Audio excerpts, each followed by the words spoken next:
My name is Sandra Nali, the BAZUKA Prophet, your favorite chemist, and today we are going to be walking a very interesting aspect of chemistry, talking about what we call chemical equilibrium.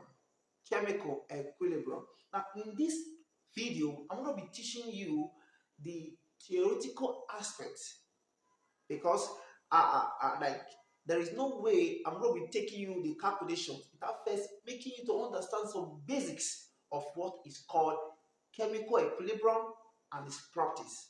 I will start now. When we understand the concept of chemical equilibrium, we will understand that it is a very easy and in so many aspects is connected to what we call like in a large aspect to what we call a rate of reaction. I will move. We should understand that chemical equilibrium is a dynamic process, and we understand that like in a layman term, a dynamic process is a process that is constantly changing and progressive. But in the case of chemical equilibrium, you should understand that a chemical equilibrium is a dynamic process which is achieved or attained when the rate, look at that word there, please, rate, when the rate of the forward and the reverse are equal, and that the concentration of the reactants and products are what now? Are constant. Understand the basic terminologies there. I said when the rates of the forward and the reverse are equal, and that the concentration of the reactants and product are what? Are constant. Then we then move straight away to the characteristics or the features or the properties of an of a chemical equilibrium system as we have right here on the board. You are ready? So we go. Now, number one, like there are so many of the properties of chemical equilibrium, but I'm going to be giving you four basic properties that will help us in this aspect. So when we get to the calculations involved, you will see how easy it is. But one of the properties is that a chemical equilibrium system is dynamic, as I have told you earlier. When you use the word dynamic, it simply means that there is an equality, there's an equality of the two opposing reactions that is being what maintained, meaning it is a permanent situation. When we say something is dynamic, that a reaction is dynamic, it means it is a permanent situation in which there is an equality of the two opposing what reaction. And that is why in chemistry, arrows are very, very important. For example, I'm having A plus B to give me C plus D. Of course, you are aware that A and B are the reactants, C and D are the product. And this arrow here simply means to react, to produce. So this arrow here have already given us the edge. But when I'm not having an arrow that is A plus B, you see now, to give me C plus D, it simply means that the rate in which C and D are produced is equal to the rate in which A and B are what now? Are reacting. So it means A can react with B to give me C plus D at the same rate or at the same time in which C plus D can also react to give me A plus B.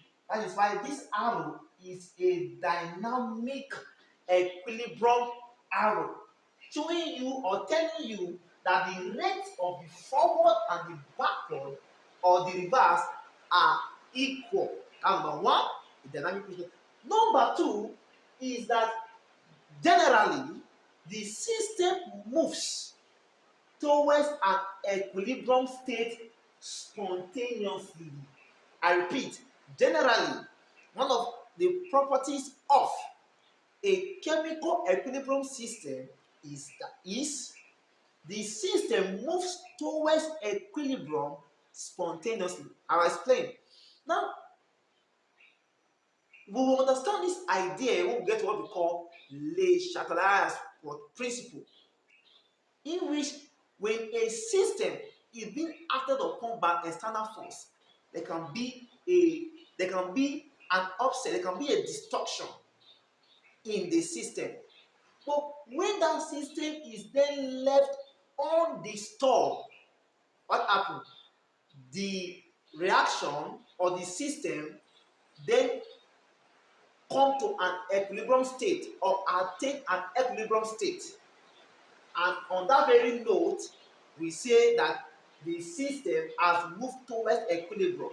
And when you have the word spontaneous, in chemistry or in science, a spontaneous process is a process which can proceed on its own accord, on its own, without any external influence or external factor acting on it. We move to number 3, that the nature and properties of the equilibrium state are the same regardless of what the direction from which it is reached. Then number 4, the rates of the forward and reverse reaction becomes equal and the net reaction ceases.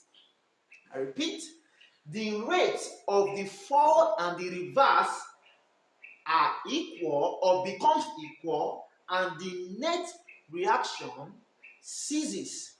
And with these 4, please take note too that catalyst is not part of the factor, part of the external factor that affect an equilibrium system. Of course, you are aware that the catalyst in our previous video tells us like help us to understand the rate of a reaction. That when a catalyst is added to a chemical rate, it tends to lower the activation of energy, but does not have any significant role it plays in a chemical equilibrium shifting or a chemical equilibrium system. And on that very note, we come to the end of the theoretical aspects of chemical or equilibrium. In a recap note, a chemical equilibrium is said to be achieved when the rates, remember I'm calling for you the rates, when the rates of the forward and the reverse are equal and that the concentration of the reactants and product are constant. In our next video, we'll be talking about the chemical equilibrium constant or equilibrium constant. For now, I remain my humble self and journally the BAZUKA Prophet. Thank you and God bless you.